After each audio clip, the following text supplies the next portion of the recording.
One of the most expensive things that you will ever invest in is your family. You will spend more time, you will spend more money, it will cost you more emotionally, it will cost you more financially than almost any other thing that you will ever encounter. If you're successful, it will be an investment that you most highly cherish. And if you fail, it will be your greatest regret. But for some reason, we tend to be people sometimes that just kind of haphazardly approach our family development. We kind of just figure, well, I'll sort this out as I go. We'll kind of build things as we go. And we wouldn't really do that with anything else, right? Like nobody would say, you know what, I'm going to build a house and just, bring me some stuff. And every day I'll just kind of tack on to it and see what I can figure out. No, we generally hire experts to build our homes. And if we build our own homes, we wish that we had hired experts to build our home. We buy supplies that match the drawings that have been drawn. We make sure that it's safe. We make sure that it's functional. We use products that we have confidence in. Sometimes with our homes, we're so careless. And there's a powerful Proverbs in Proverbs, the 24th chapter, and verse number 3. And it goes like this. It says, through skillful and godly wisdom, a house is built. And by understanding, it is established on a sound and good foundation. And by knowledge shall the chambers of its every area be filled with all precious and pleasant riches. According to Scripture, the family, the home, the house, as this text uses, is not built by chance, but it's built very deliberately. It doesn't just naturally happen, but it's a choice of the builders to make certain that they're putting things together in such a way that the intended outcome will be the result.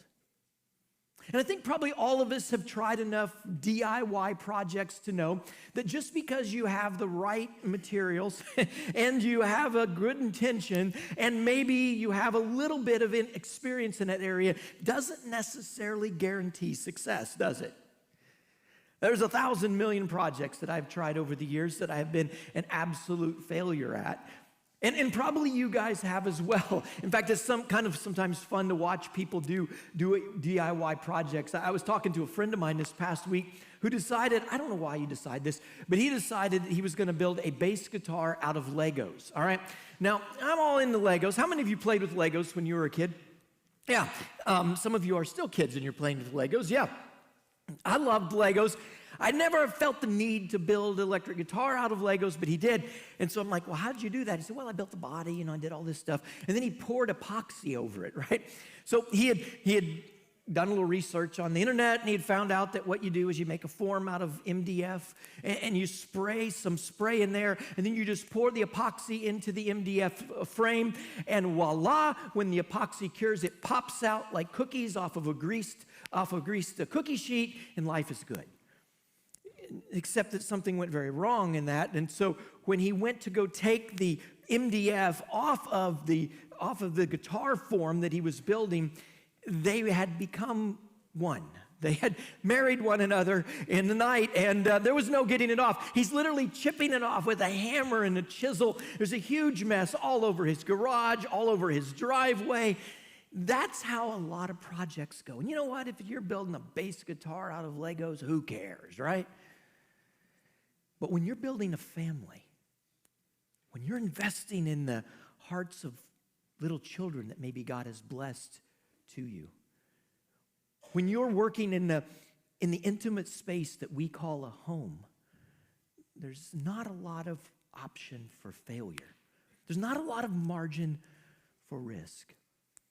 And so over the next few weeks, we're gonna take some time to talk about the foundations of a godly home. What does that look like? How do we make for certain that we are accepting advice that is Not advice that's going to end up in failure, but advice that's going to be successful. How do we build a home that is on principles and concepts that are going to be for the long term? This morning, I think we're going to start with a very simple place. And certainly as I kind of introduce this, probably a lot of you are going to be like, well, yeah, Jason, we know that. We've grown up in church. We've been around church. We know a few things about this. This morning, we're going to talk about having Jesus as the foundation in a home. And I know that's the Sunday school answer. I know that that is the right answer for everything. If a preacher asks you a question, Jesus will generally be the correct answer for that. But there's maybe no place that's more important outside of the church for Jesus to be the foundation of than your home. I don't care if you're a single adult here today. I don't care if you're a grandparent. I don't care if you're extremely elderly. I don't care if you're a great-great-great-grandparent. Jesus needs to be the foundation of your home. Hebrews, the 3rd chapter, is with the rest of Scripture, kind of reminds us that when the Bible talks about a house being built, it's talking about this idea of the home, right? Hebrews is written to the Hebrew people, and it reflects this ideology that the Old Testament talks about a lot that we just read, and like we just read in the book of Proverbs. But I want you to think about something this morning with me. What would it look like, just say, what would it look like if Jesus literally moved in your house? Like tomorrow, you get a phone call. It's Gabriel, yes. I would like to let you know that on Tuesday, Jesus is moving in. He's going to bring a suitcase. He just needs a bed and a little table. I think Jesus would need a table so he could study probably, right? Needs a little table. Would Jesus need a Bible in his room? Of course he would need a Bible in his room, right? He's Jesus. So he needs a table and a Bible. He is moving into your house. He is going to hang out with you. He is going to live with you for the next 6 months. Think about that for a moment this morning. How would that affect us? How would that change us? How would that panic us? Because that's exactly the position that Jesus wants to have in your home.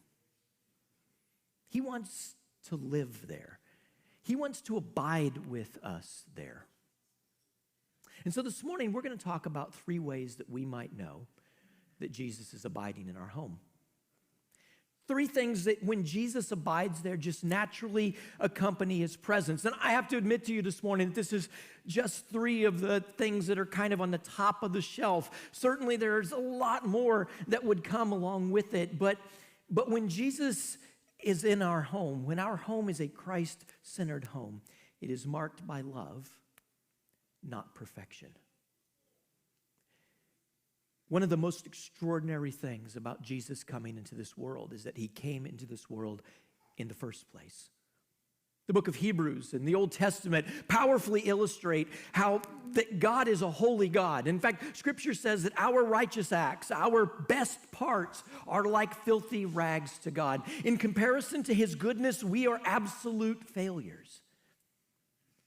And yet Jesus allowed himself to come into this world and to become one of us. Not only that, but you guys know as he starts ministry, well, he grew up in a family. That had to be some kind of a mess for Jesus, right?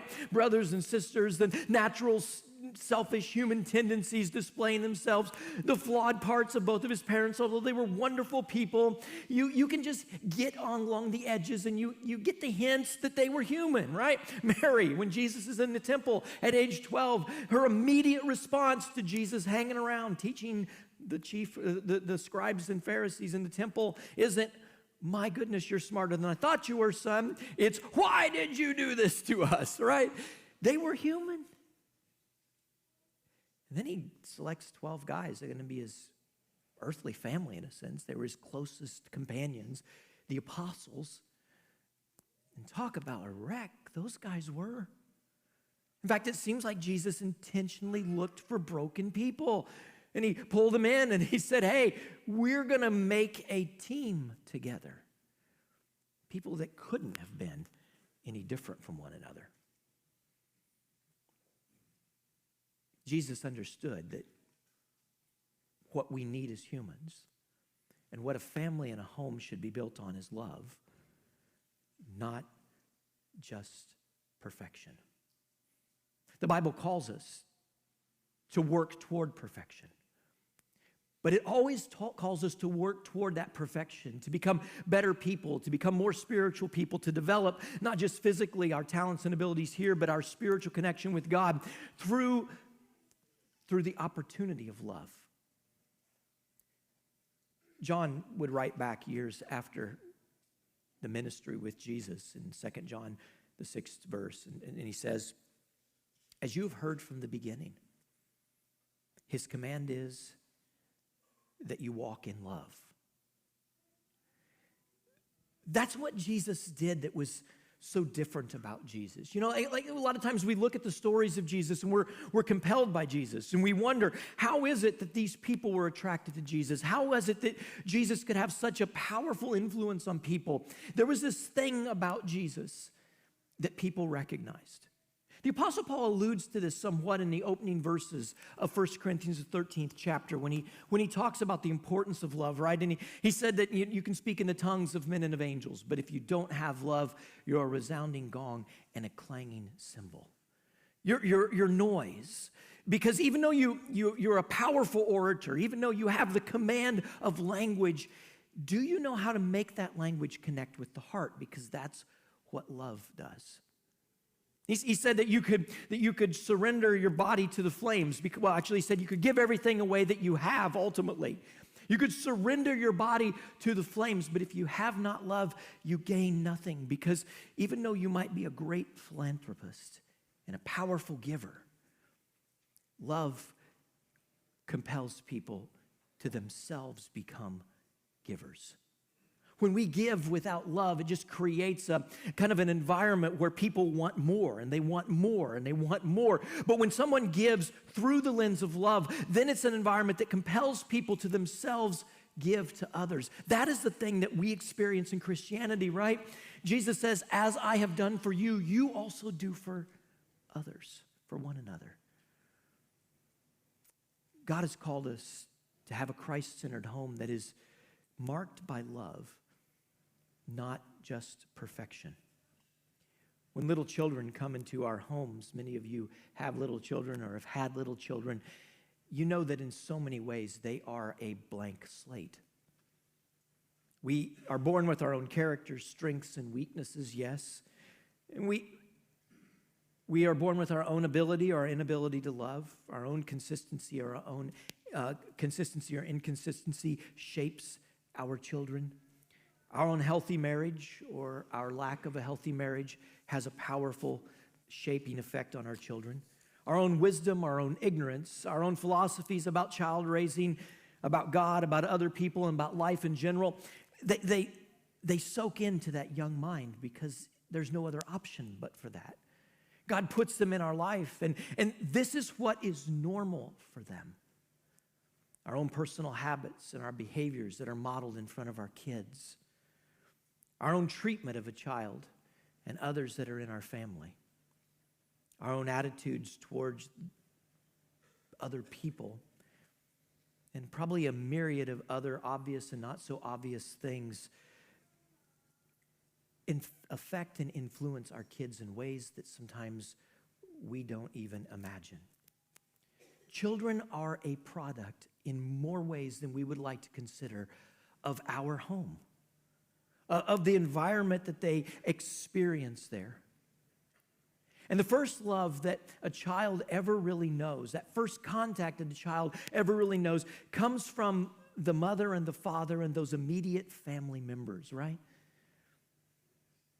The unconditional love that seeks nothing in return. Those loving times that you remember when you were young with your parents, those moments of cuddling if you had those, or playing ball with your brother in the backyard, or going and getting ice cream down the street if your story is like mine from the Swans Man. Those aren't just childhood memories. Those are memories that form and shape who you are. And some of us this morning look back and say, Jason, I would love to have those memories. And I'm sorry that you didn't. Because they are so powerful and so important. A family's love psychologically grounds us, and it provides a framework for us to be able to thrive in future relationships. If we don't have that, sometimes we just can't connect with people in ways that we would like to. It enables us to form secure attachments to people. Maybe one of the best things as parents we can do for our kids to have a successful future and be successful parents and have a successful marriage relationship is to model that and to live that in front of them, because they learn how to have secure, safe attachments with people.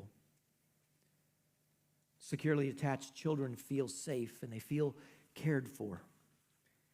And if you had secure bonds from your parents, I want you this morning to, if you can, thank them for those if they're still with us. No parent is perfect.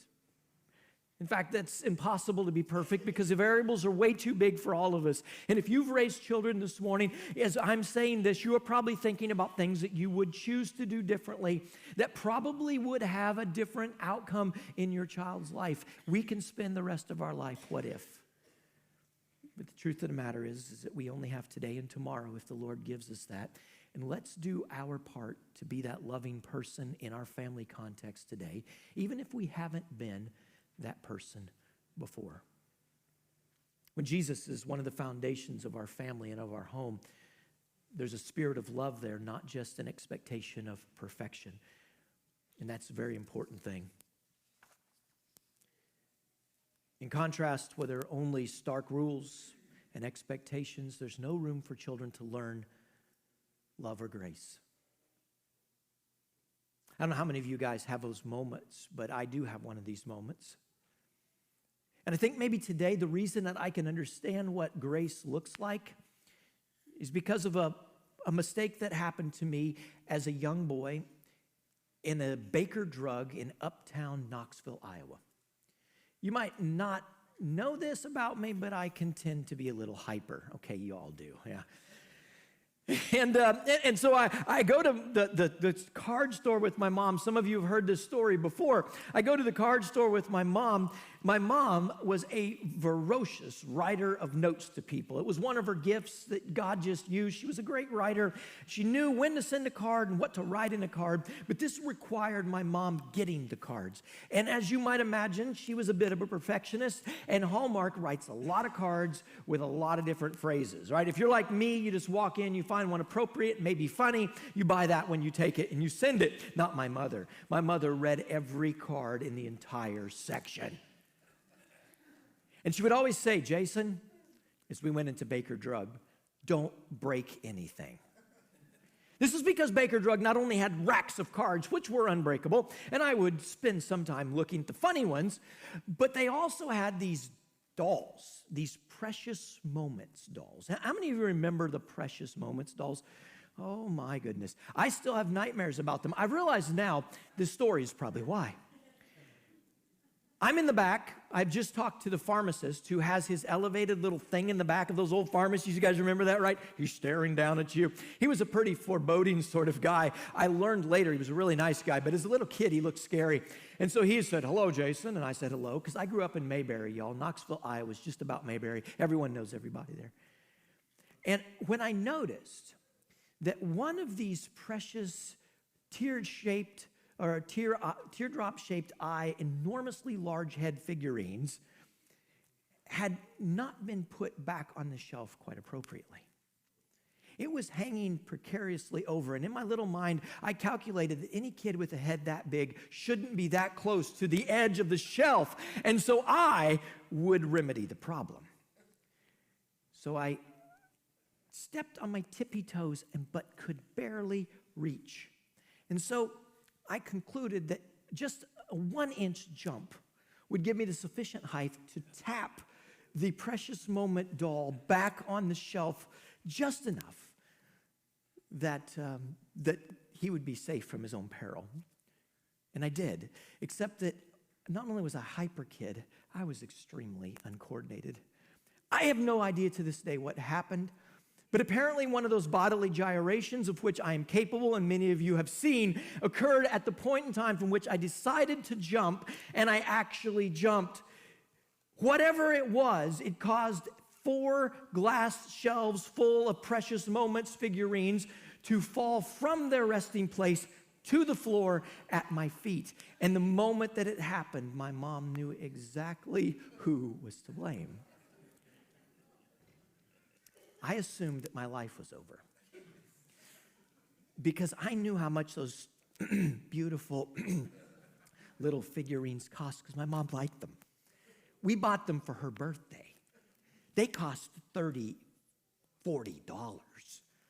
I didn't know how many beheaded little ones were at my feet, but I knew it was more money than I had ever seen in my lifetime.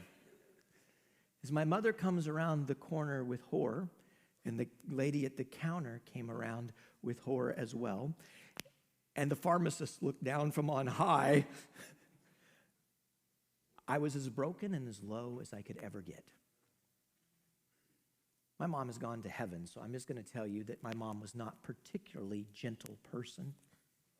And I assumed that the next moment would involve a swift kick from here to eternity for me. That's what I assumed would happen.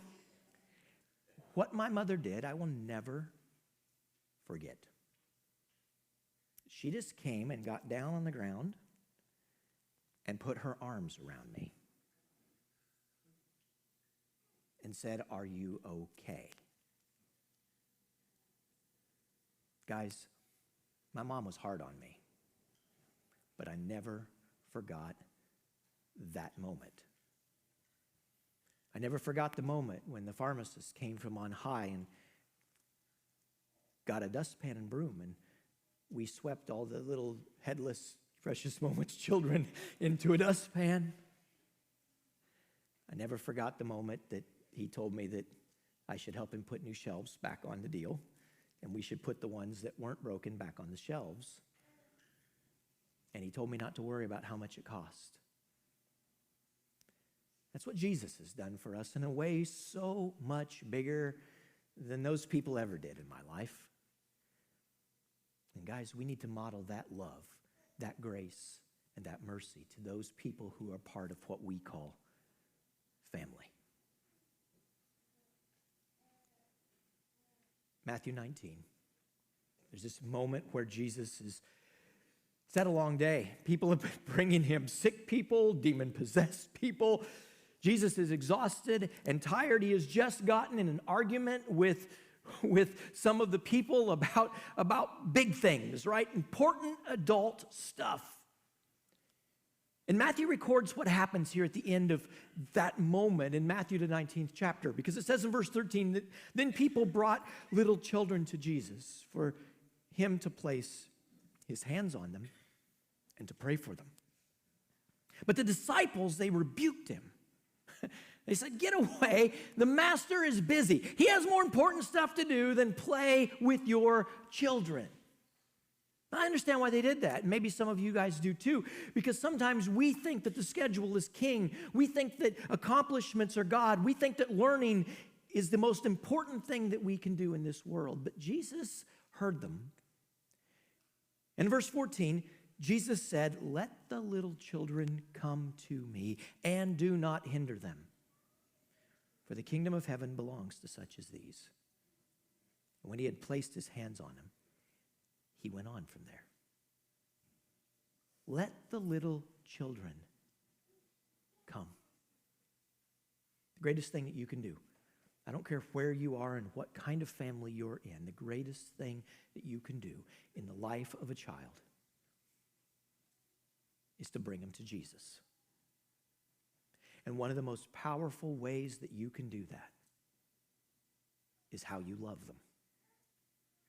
When we love little children as Jesus loved us, you know, Jesus would often say that, right? In fact, the apostles would repeat that phrasing, little children. John would say that in his writings because he saw that those that were new to the faith needed that love. They needed someone to come and put arms around them when they were in the middle of a mess. They needed someone to come and help clean up that mess and not charge them for that mess and remind them of that mess, but say, "You know what? Go and sin no more." Second thing that I think is important for us to recognize, and this is among millions of things I know, church, is that in a Christ-centered home, that home is marked by joy. I know that Jesus was called the man of sorrows, and I understand why he was called the man of sorrows, because the burden that was on his shoulders was enormous. The strain was tremendous, and the cost would be absolutely everything. But I don't sense that Jesus went around as a sour face. In fact, I think Jesus lived his life as a person full of complete joy. And I think that our homes should be places of joy and of happiness and of laughter. But if you're a person that's in that home, the power for that to happen is really in your hands. You know, joy isn't really happiness, isn't it? We talk about this a lot, but we should mention this morning. Joy, happiness is kind of topical. You know, you're at Disney World, so you're happy. You're at the Rice Festival, so you're happy, if you like that kind of thing. You're doing fun things, so you're happy. But joy is something that's different. Joy is that deep-seated sense that things are okay. That even though it seems like as we look out around us, the world is out of control, joy is that thing that brings us that quiet rest that radiates even in the faces of trials. You know, I think our world today, church family, I think we've forgotten what joy feels like. I think we've tried to replace joy with happiness. And the problem is that you just can't sustain that. And even in the happiest place on earth, there can be a lot of sorrow and sadness and brokenness, can't there? I think we've forgotten that joy is something very different. Because really, true, honest joy can only come from one place. It's a fruit of the Spirit, yes, but it only comes from God. You know, generations past, we weathered some horrible times as a country. Michelle was reading a book recently about the Dust Bowl and that kind of pre-Depression and then Depression period that led into the Second World War. If you're a student of American history or world history, you know that in the first part of the 20th century was a very dark time in the world. And yet some of the happiest people I ever knew came from that background. And they talked about, especially a couple people I know, they talked about that era of growing up in the 1930s, of having very little, if enough, to eat every day, with this great deal of fondness. There was this happiness, there was this joy. There shouldn't have been any of it, but it was there because their families created it. Because the mom and dad that were worried at night about how they were going to feed the children the next day trusted that God would make it happen. Joy only is a part of your life when you trust God to do his part. And so often I think Americans today, we're so involved and we so believe I've got to do it. And if I don't do it, then no one will get it done. And so I've got to make this happen. I've got to do this. And guys, there's nothing that could be farther from the truth. Our job is to simply connect with the Father. John 15, I'm just going to paraphrase that text because we don't have a lot of time this morning. But Jesus said, abide in me like these branches. He's talking about a grapevine right here, and he's talking about abiding and being connected. Let my words help you. Let this be a part of you and who you are. I just love that text. Abide in me, and I will abide in you. As a branch cannot bear fruit by itself unless it abides in the vine, neither can you unless you abide in me. Guys, you don't, I don't, we don't have to do this by ourselves. I think some of us right now may be in a place within our family context where we're like, you know what? I am just drained. It seems like I'm giving everything I have to everyone else, and I don't have any more to give. And if you want to know something that will drain your joy, that's it. God doesn't want you to do it that way. He wants you to lean into him. When Jesus is a part of our family, he's present. And he can be that spark of joy, that spark of hope. You know what? We don't have enough money to cover the bills this month. But it's okay because Jesus is here. Think about that, church. Think about that. If Jesus were in your house, And you knew that you had done everything that you could financially to do what you can do. You made a mistake or two here and there. Okay, we all do that financially. But you've done everything that you could do so that you could pay your bills, provide for your family, feed your kids, clothe your wife and husband. And the costs just were more than the income. And if Jesus were in your house, what would you do?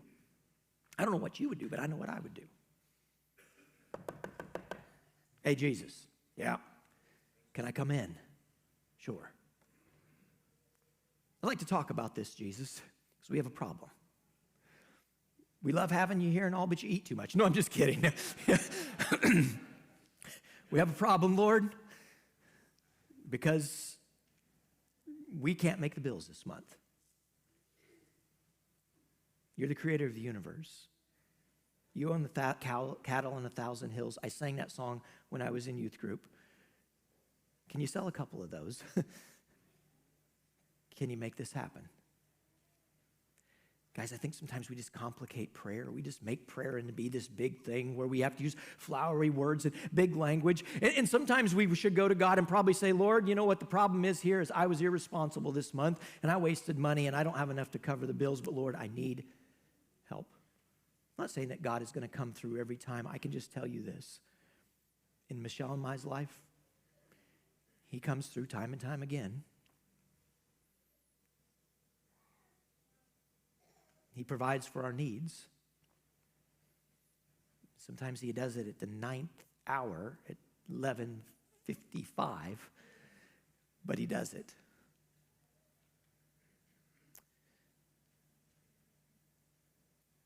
John 17. John records these parts of Jesus' conversation, his prayer. He says, Father, I say these things so that they might have the full measure of joy within them. That's what God wants for all of us. That's what God wants in your family. I know some of us right now are dealing with heavy stuff. I'm not trying to marginalize that this morning. I would never do that because I've been there. And if you haven't been there, you may someday be there. But I do know this, that God wants you to have this measure of joy. You're not going to be happy in this moment. You can't be, right? But you can have that sense that God's got it under control, that things are all right because God is in my home. Jesus is present here. We're going to close with this one. A Christ-centered home is marked by peace. You know, joy and peace are cousins, but they're not the same thing. I have to say this honestly this morning, and I know Michelle would probably prefer that I don't say it.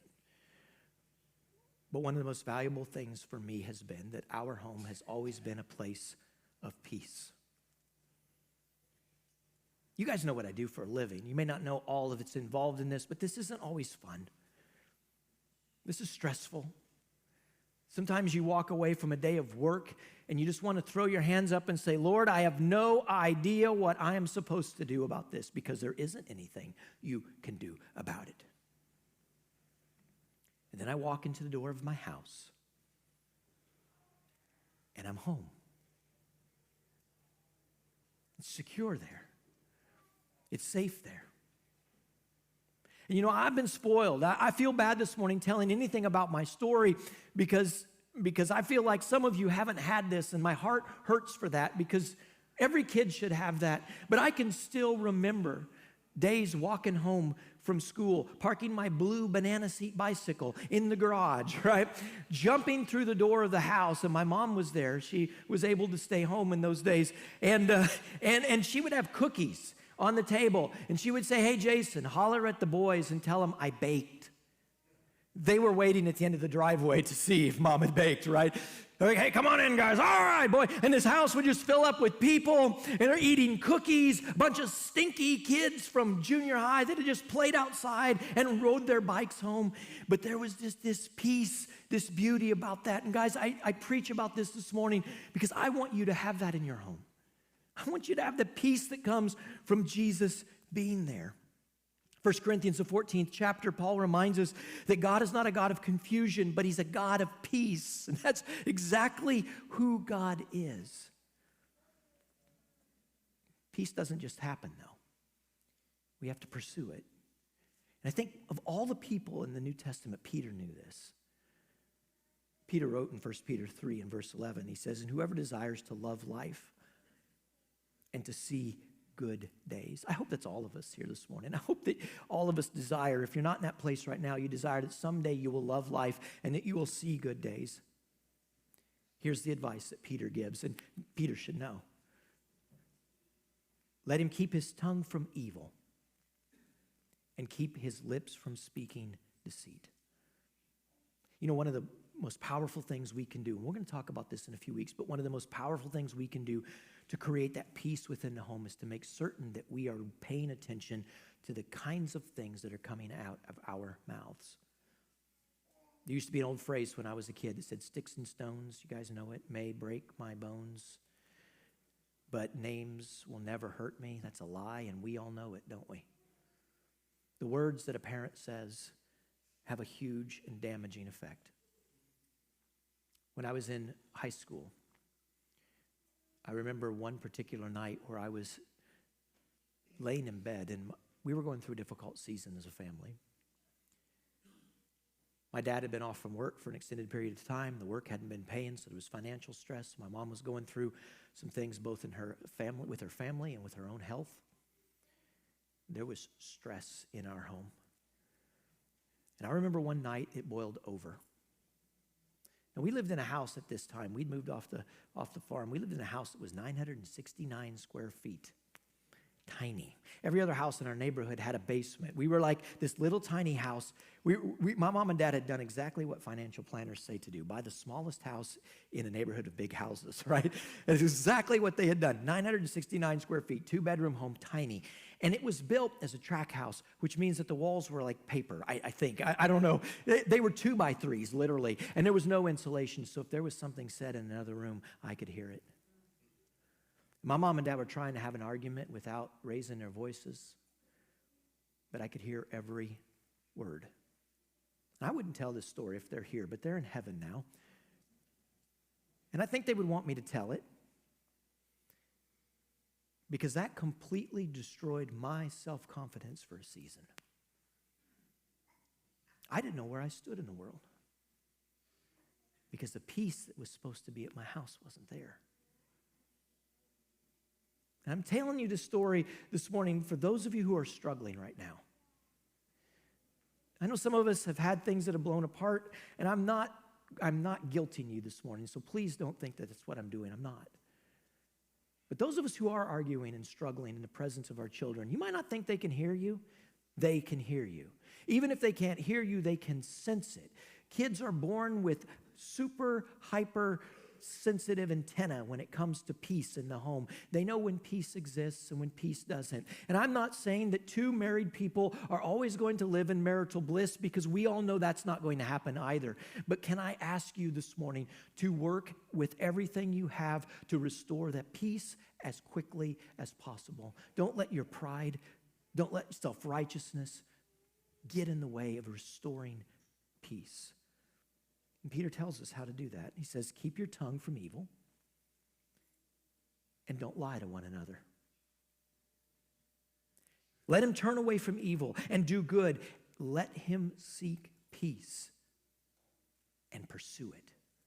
Wow, that's pretty powerful. Not only do we seek peace, I want peace, but Peter says you do something about it. It means you get out and you pursue it. And pursue is a word that has emotion in it, right? Has action. We're going to move in that direction. Move in that direction of peace, because, guys, it is worth the effort.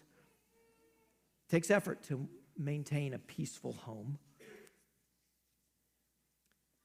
but it's worth every bit of it. As we close this morning, I just want to share 10 things that I threw together that maybe help us accomplish some of these things that we've talked about this morning. Number one, prioritize personal and family devotions. We can get busy. The Quarter family gets busy. I used to study the Bible every morning with my kids before they went to school, and then the situation changed, and for some reason I thought, I guess I could stop. And I feel guilty about that, and I'm going to have to get up earlier and start that process, because devotions as a family are just important. Secondly, pray often. Even more than you might think necessary, all right? Some of us are like, I'm good, right? No, go ahead and pray. Pray for every single one of those kids. You know, a few years ago, I was preaching a sermon series. I feel guilty about this my whole life, but I'm preaching through a sermon series. And as I come across that section of text where Jesus is talking about requests from God, he said, pray that you will not enter into temptation. I pray that every day for my family. Keep communication lines open. Ask questions. Ask specific questions. You don't have to actually talk about it. Just fill in those things. Listen well. I'm not a good listener, but learn how to become a good listener. And generally, that involves Peter's advice of keeping our mouths shut for a moment. Listen to good music. I don't know, maybe you're not music people, but man, at my house, we always had music on. And my mom always put good music on. Cheerful, uplifting music. Music that made a difference. Smile a lot. Even more than you think necessary. I know some of us, we're like, oh, good. That's my resting face. Well, you know, try to do like Schwarzenegger did in the Terminator right there. You know, try to figure out how to get those smile muscles working once in a while. You'll be amazed at what happens when your spouse walks in after a lousy day, or your kids drag in after practice, and you're like, just a smile. Hey, how's your day today? You'll be amazed at how that can change things. I know you think it's silly, but just try it and see. Unplug every day. Mealtime at the Quarterhouse is unplug time. Everyone leaves their phones somewhere else, or at least they're supposed to. Sometimes Papa is the guilty one right here because I have important things to do. It's not that important. It's no more important than the people that are sitting around my table.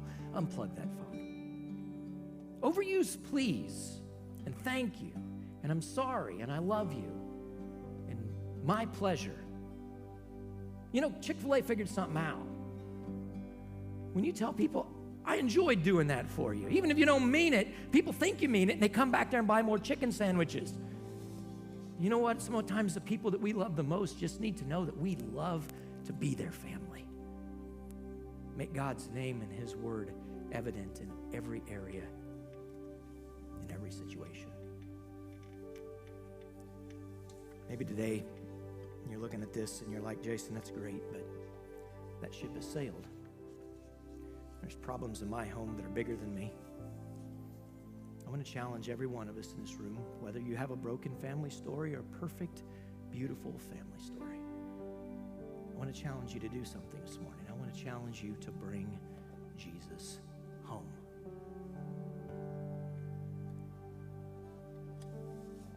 There's a moment when a man named Jairus finds out that his daughter is sick. She's dying.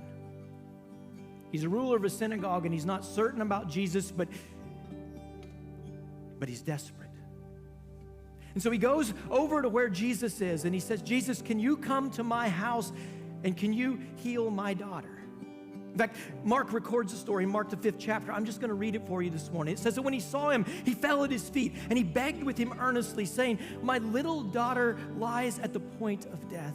Come, lay your hands on her, that she might be healed and she will live.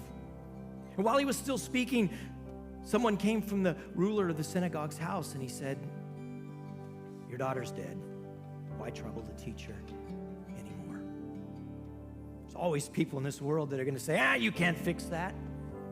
You done ruined that relationship. You can't undo what you've already done. That may be true.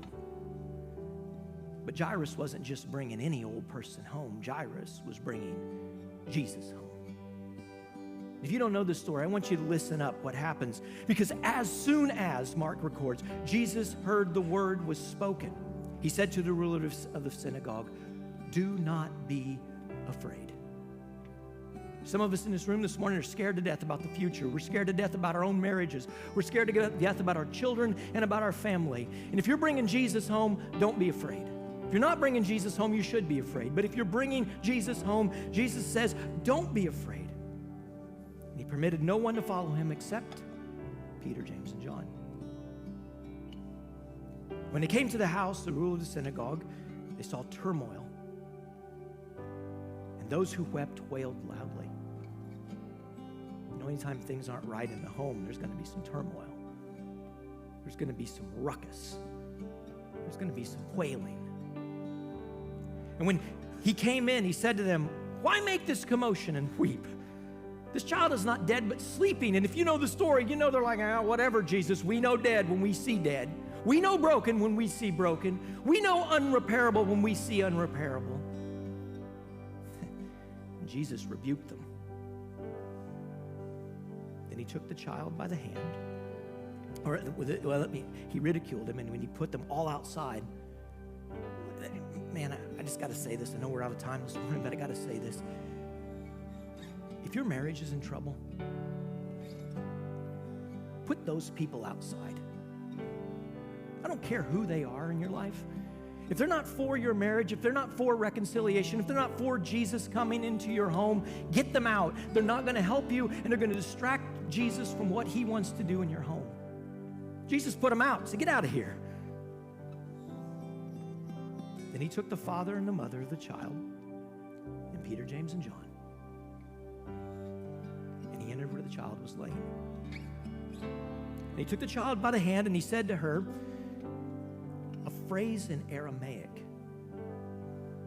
simple words, that's really way more powerful. It's just a gentle, sweet shepherd to a child saying, hey, come on. Immediately the little girl arose and walked, for she was 12 years of age, and they were overcome with great amazement. If you think that things are too broken to be fixed in your family and in your relationship this morning, bring Jesus home. You may not know it as you look around this room this morning, but I do, because I've been a part of those stories. And I would never say anything about any of that. But I know some of you. And I know the brokenness that's been a part of our story together. And I know the restoration that Jesus has brought. And a lot of people would say, there ain't nothing you can do to fix it. But they brought Jesus home. And because he lives, we can face tomorrow.